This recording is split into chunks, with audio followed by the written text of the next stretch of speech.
मित्रों नमस्कार, मैं हूं विनय कुमार। आपका स्वागत है मेरे YouTube चैनल इंग्लिश ज्ञान बाय विनय शब्द।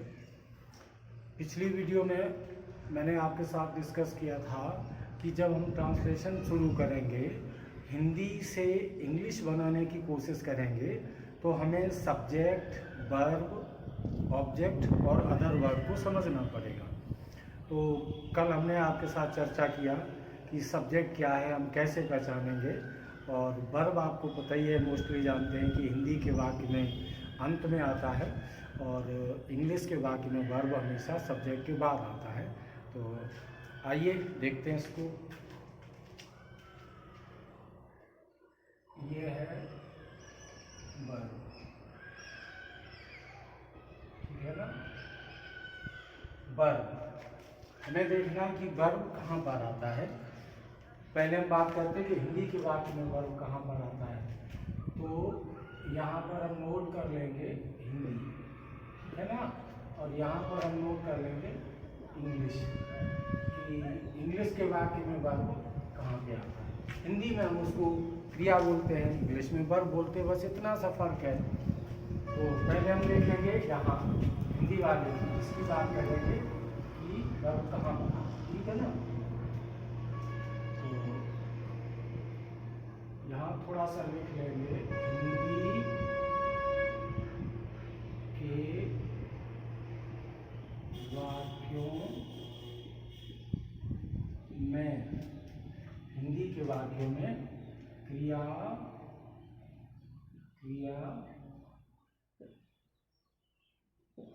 सबसे अंत में आती है, ठीक है ना। हिंदी के वाक्यों में क्रिया सबसे अंत में आती है, सबसे लास्ट में आती है। अभी हम एग्जाम्पल देंगे तो बात आपके समझ में आएगी।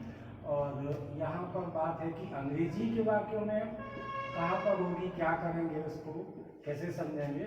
अंग्रेजी के वाक्यों में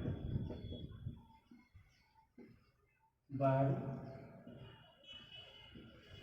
कहाँ पर आती है, सब्जेक्ट के बाद, सब्जेक्ट के बाद आती है। दोनों प्लेस समझ लें। हिंदी के वाक्यों में क्रिया सबसे अंत में आती है, ठीक है ना, सबसे अंत में, सबसे लास्ट में। जैसे चिड़िया उड़ गई है, तो उड़ गई है ये वर्ब है, कहाँ पर आ रही है, लास्ट में।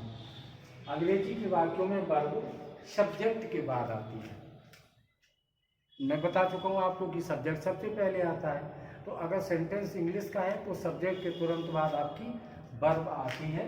अब हम इनके कुछ एग्जाम्पल लेंगे और वहाँ से समझने की कोशिश करेंगे कि जो नियम हमारे कह रहे हैं वो बात कहाँ तक लॉजिकल है, ठीक है ना। अब हम यहाँ पर कुछ हिंदी के वाक्य लिख रहे हैं और उसमें हम देखेंगे कि वर्ब कहाँ पर है। राम घर जाएगा, एक। दूसरा, वे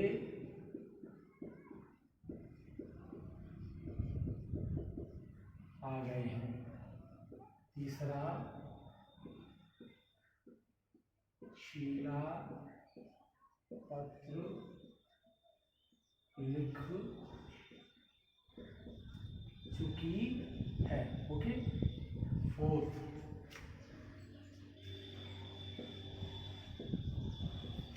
राजू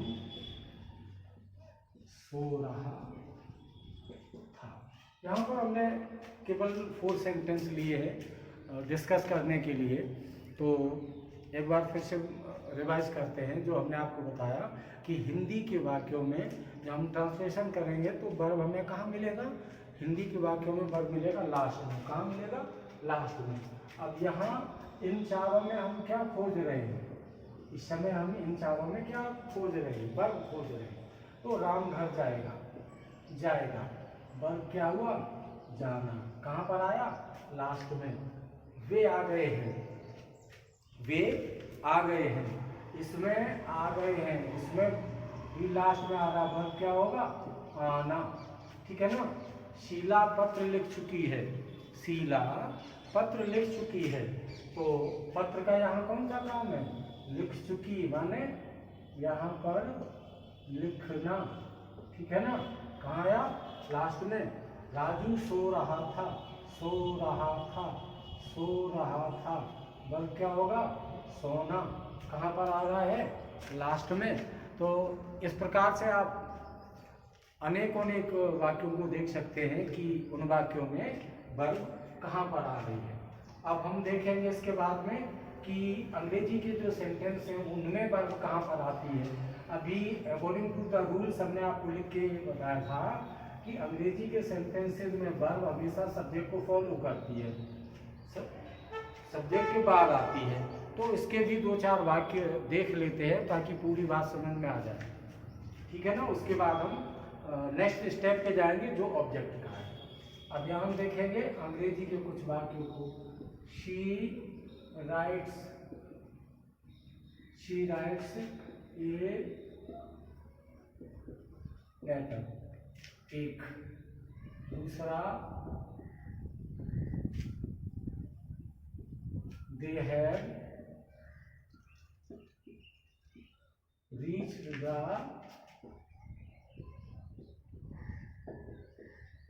स्टेशन। राइटिंग थोड़ा सा प्रॉब्लम करती है, फिर भी आप समझते चले।